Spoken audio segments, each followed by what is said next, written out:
माननीय मुख्यमंत्री जी का संदेश है कि हमने लाखों की संख्या में शौचालय बनाए हैं और पूरा प्रयास किया जा रहा है जो भी यात्री यहाँ आएगा उसे कोई असुविधा महसूस नहीं होगी। जितने अखाड़े हैं हम सब माननीय मुख्यमंत्री जी के साथ हैं और मुख्यमंत्री जी का यही भाव है सर्वे भवन्तु सुखिनः। हमारा यही मानना है कि इस बार का जो कुंभ होगा दिव्य भव्य स्वच्छ कुंभ होगा।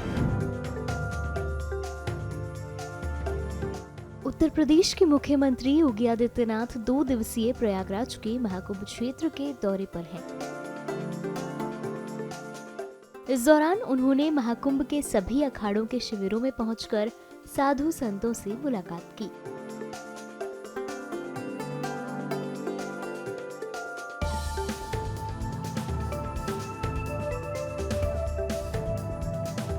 इसके पहले सीएम ने क्रूज पर सवार होकर संगम क्षेत्र की तैयारियों का भी जायजा लिया।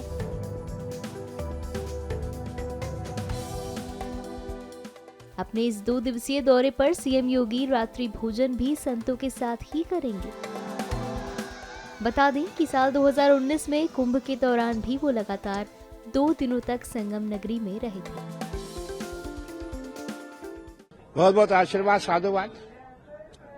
हमारे माननीय मुख्यमंत्री जी ने कहा महाकुंभ का पर्व है, संतों का पर्व है, संतों का शाही स्नान होना है जिसका नाम अमृत स्नान दिया गया है और संतों का ही काम है।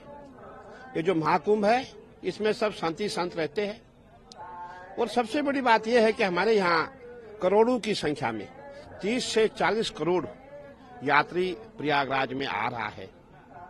उसकी व्यवस्था हो, उसके लिए रहने के लिए, रुकने के लिए रैन बसेरा हो, खाने के लिए भोजन हो और शौच के लिए शौचालय हो।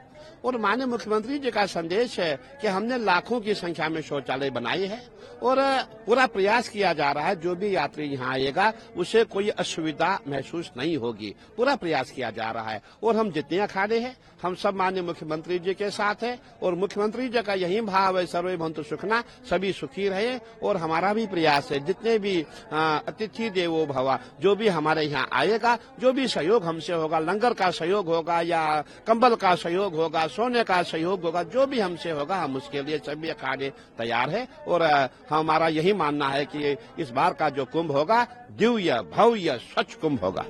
महाराष्ट्र में हमने देखा पेशवाई में कई जगह दिक्कत आ रही है, जैम की समस्या रह रही है, उसको लेकर के कई बार साधु संतों ने असंतोष जाहिर किया है। अभी भी निर्माण कार्य जो है वो अखाड़ाओं में प्रगति पर है, अभी पूरा निर्माण नहीं हो पाया है। अब तो 1 हफ्ते से भी कम का समय शेष रहा है, 4 दिन अगर एग्जैक्ट टू द पॉइंट बताया जाए तो इसको लेकर के कुछ बातचीत हुई है। देखिए, मैं ये कहना चाहूंगा हमारे पास प्रयागराज महाकुंभ में बहुत कम समय मिलता है। 3-4 महीने के अंदर अंदर पूरी सिटी आपको बनानी है, पूरी टेंट सिटी बनानी है, पूरा इतना कार्य हो रहा है। मैं समझता हूँ लाखों की संख्या में लेबर बुलाई गई है।